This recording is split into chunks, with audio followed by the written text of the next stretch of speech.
very different. It is the newest part of the building. So this is built on in 1862. It's based on a model called the panopticon, which means all-seeing eye.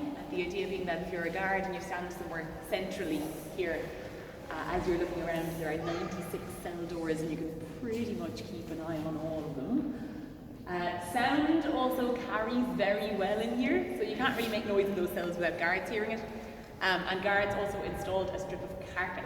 So there used to be carpet running all around the edge of the room, and each door has a spy hole in it. So if you're a guard, you can use that carpet to walk quietly, and the idea is that you can walk up to a door and watch a prisoner in their cell, and they haven't heard you coming. Now, by the 1860s, the conditions have improved quite a lot in here. So there are no longer those problems with overcrowding. By the 1860s, you really are just looking at one prisoner per cell. The cell will be better furnished as well. You'll have a proper iron-framed bed now, a table and chair. Literacy rates are also on the rise, so you'll be issued with a copy of the Bible. Your toilet is still a bucket, but it's no longer in your cell. So it's removed in the specific rooms down at the end to do your business in. And what we get with that kind of alleviation of overcrowding and everything is just that things get much more organised in here. So by the 1860s, an average prisoner's day would be very neatly timetabled out for them. All of the day-to-day running of things, the kind of the cooking, the cleaning, the laundry, is all being done by prisoners at that stage. They'd also have formal exercise time. They could have maybe hard labour worked into their sentence. A lot of the kind of the work type of activities are happening in a series of workrooms that are down below us here. So you'll see the manhole covers, they were taken off during the day just to let light down into the basement.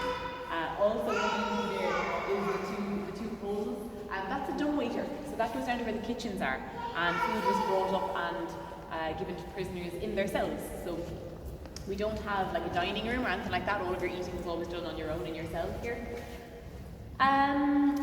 The food was mostly bread, milk and porridge. You do occasionally see other grains coming in. You see rice, sometimes you see corn, but it's usually bread, milk and porridge. So like not the worst food in the world, but just very repetitive and very kind of plain food that you're getting. And then I just wanted to point out over here as well, Mrs. Joseph Plunkett. So just to mention that Grace, 7 years after the wedding, was also a prisoner in here.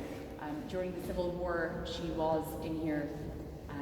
She was in here for doing political cartoons in illegal newspapers. She was an artist.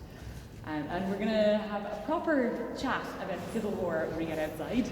The important thing for now is just that it is a very different part in terms of the jail's history, in terms of how the jail is actually run. At that point, it wasn't a normal jail anymore. It was only for political prisoners, so the regime was much more relaxed in here.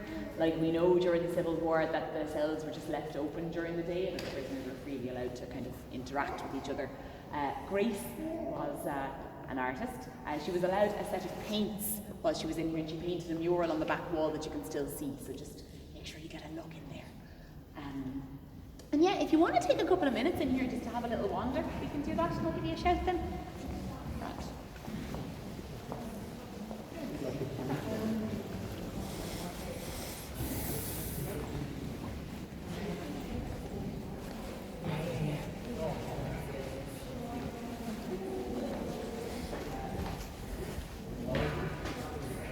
Yes, that's here.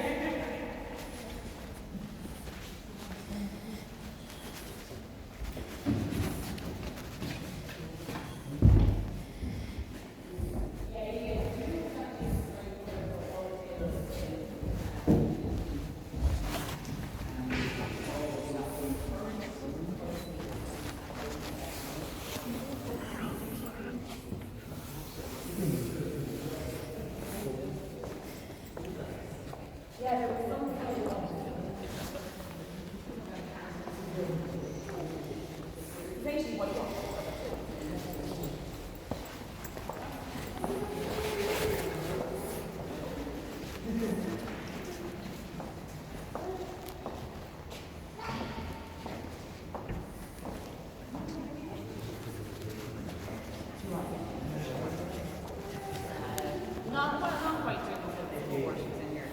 Hours out. Cartoons. Quotations that we're not.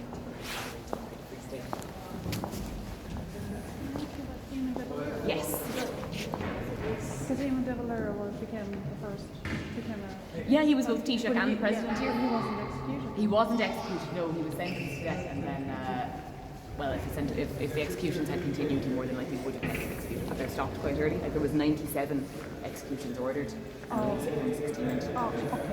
Americans didn't want to execute him. They were afraid to Yeah, execute do you know what? You'll see that printed in history books. I don't really go with that theory, to be honest, because Tom Clark was also an Ashwells American citizen and he was executed.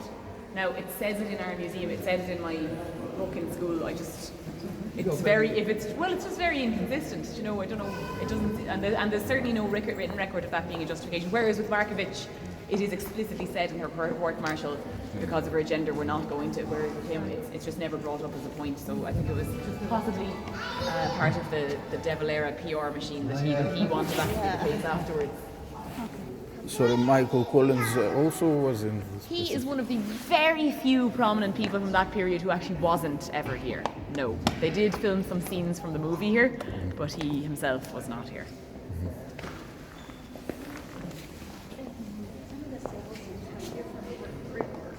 Yeah, it's just trying to support the wall a bit more. No, it's about a third way down, and the ones that are very way down.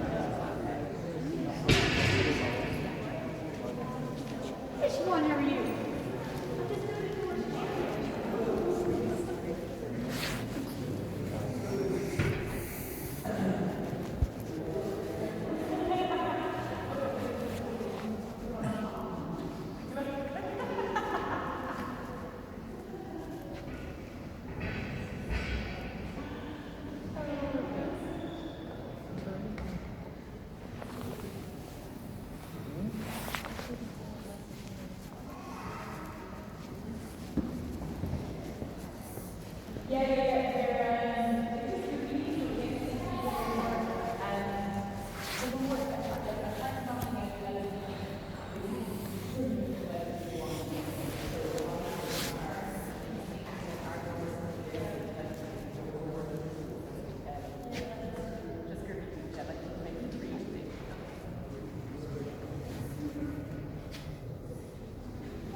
So just while you're gathering up, I want to just tell you a small bit about the restoration of the building before we leave it. We'll be heading outside now in a minute. So, jail closes in 1924. When it closed, there wasn't really a plan for it. It was just sort of closed and abandoned. Just starts to fall apart there with no one looking after it. So by the 1950s, there's photographs of this room where there are full trees growing in here. It was very nearly demolished. There were plans to knock the buildings and to build a park here instead.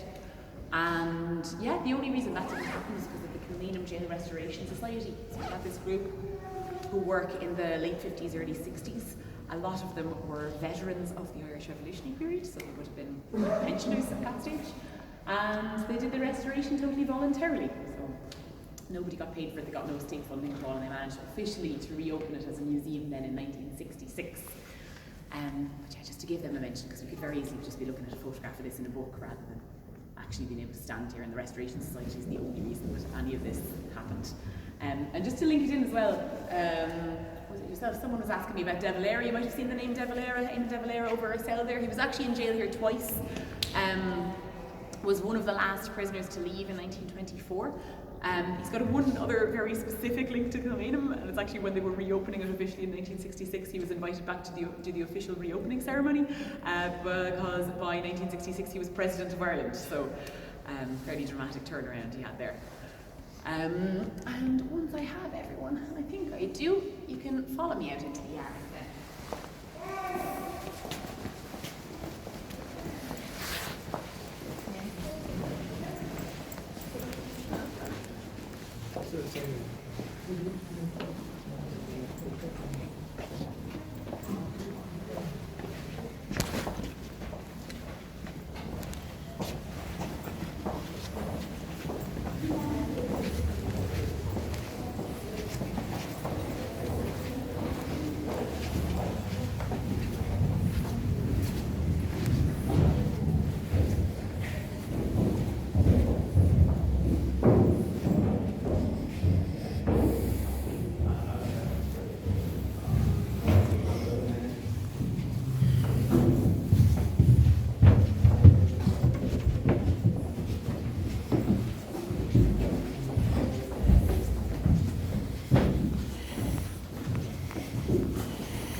over in this corner here.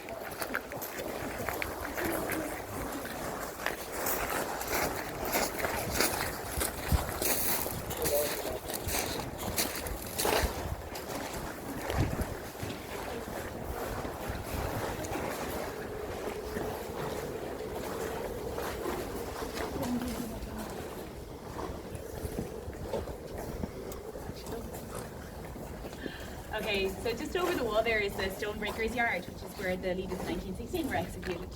I want to stop here just for a moment, just to touch on the plaque that's on the wall. We'll be passing it on the way in, and there are 4 names on it, and it commemorates an event that took place in the jail during the Irish Civil War. So, Civil War breaks out in Ireland after our War of Independence. War of Independence culminates in 1921 here after 2 years of guerrilla warfare in a truce. There are then months of negotiations, and Ireland is offered terms of independence from Britain in a treaty. Now, the treaty did not offer what the War of Independence was fighting for, which was a fully independent republic. What it offers is a compromise. It offers a limited form of self-governance called dominion status. Now, it means Ireland is being offered its own parliament. Members of that parliament will still have to swear an oath of allegiance to the British monarch. Britain will keep control over 3 Irish ports, and there is also an opt-out clause in the treaty, and it means that in effect it will only end up applying to 26 counties of Ireland and not 32. So 6 counties northeast of the country won't end up being covered by it. Now, immediately, very deep disagreement over whether or not to accept those terms. And it is that disagreement that is the root of our Civil War. The 2 sides of our Civil War are pro-treaty, anti-treaty. We have people who were in jail here together in 1916 now fighting each other. What happens is that the treaty is very narrowly accepted by the Dáil. The Dáil vote to accept it 64 to 57. And it means that that dominion comes into existence. It is called the Irish Free State. And we end up with this very unique chapter right at the end of the jail's lifetime where Kilmainham is run by the Irish. It's the Free State run the jail, so it's pro-treaty Free State guards, anti-treaty Republican prisoners. Now that means I could be guarding someone who a few months previously I'd been fighting alongside.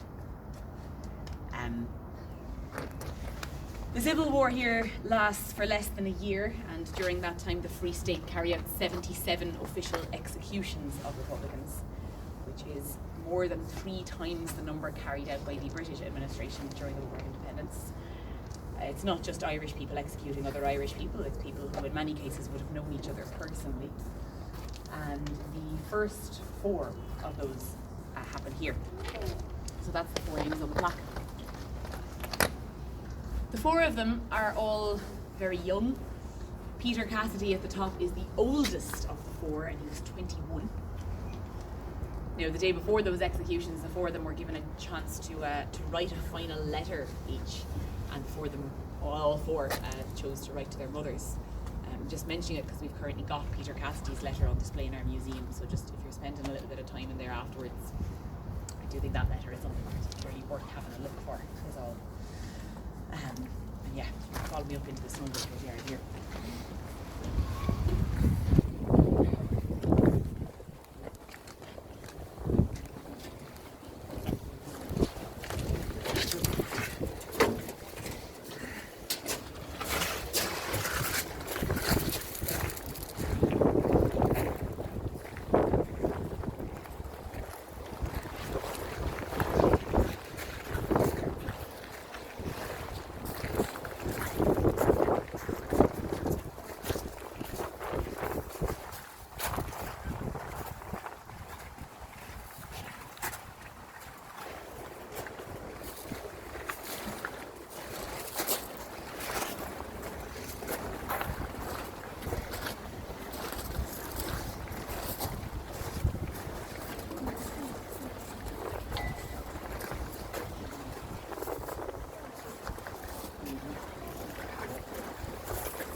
so you can get a sense looking at the plaque just that after the rising things unfold very quickly. The first 3 executions we can see there are on the 3rd of May. The rebels had only surrendered on the 29th of April, so it is less than a week. But 14 of the leaders executed by firing squad in this yard over the course of 9 days, most of them happening down at this end. So the black cross there is just marking the spot where a man was standing awaiting his execution. Behind him you'd have a big pile of sandbags erected so that bullets don't ricochet off the walls. He was blindfolded so that the members of the firing squad don't have to make eye contact with him, and he had a white card pinned over his heart as the target. The firing squad itself is 10 paces in front of him. We've got 12 armed soldiers, 6 kneeling and 6 standing. The last name on the list is a bit of an exception. James Connolly is the only one of those 14 never to spend a night here, and this is because he was very badly injured during the rising. So that whole intervening time he is bedridden. He's at a field hospital that's been set up at Dublin Castle. He was terminally ill at that point. He had a wound on one of his legs that had become very badly infected.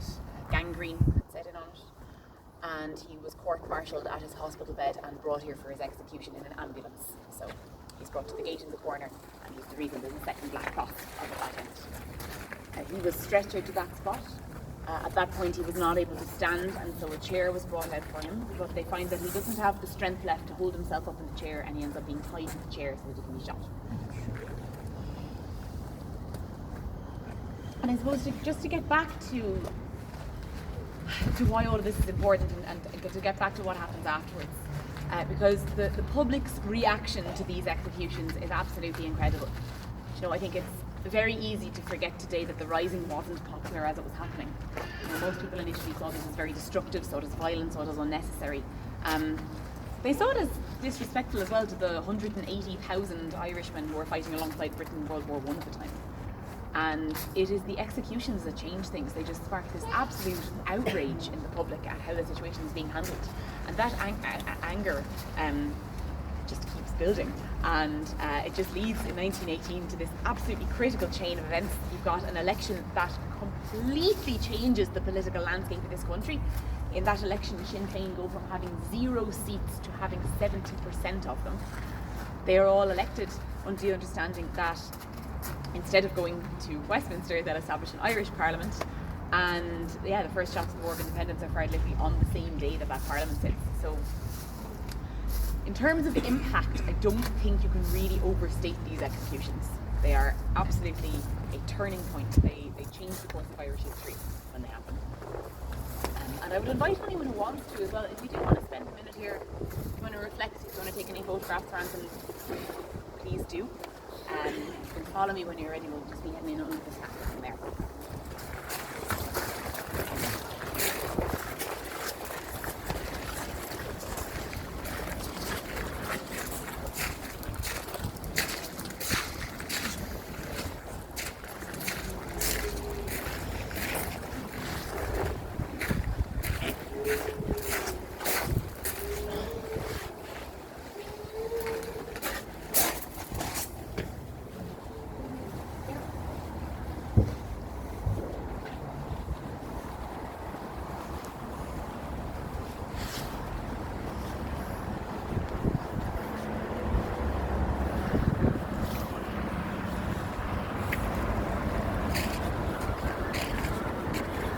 Ištrauka.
little thing I just want to point out to you before we walk inside. You see over the middle balcony, on each side there's two little smaller stones. They're kind of small and square and lighter in colour than the rest of them. You see them? Yeah. So just so that's where the two gallows were. So the public executions, public hangings that I was talking about, just to point out that that's where they happened from. And as well as that, actually, just to say that the door you're all about to walk through is the original front door of the jail itself. So I think it's a nice thought as you're walking through this, seeing way over 100,000 people over 128 years. Agus Shoppas sin, just a rágur míle mágah as chat an seoinniu, which is just to say thank you very much. It does mean a huge amount of people who work here, that people do come from all over the place and get invested in a history that I'm sure is unfamiliar to many of you. So sincerely, thank you all very much. Thank you.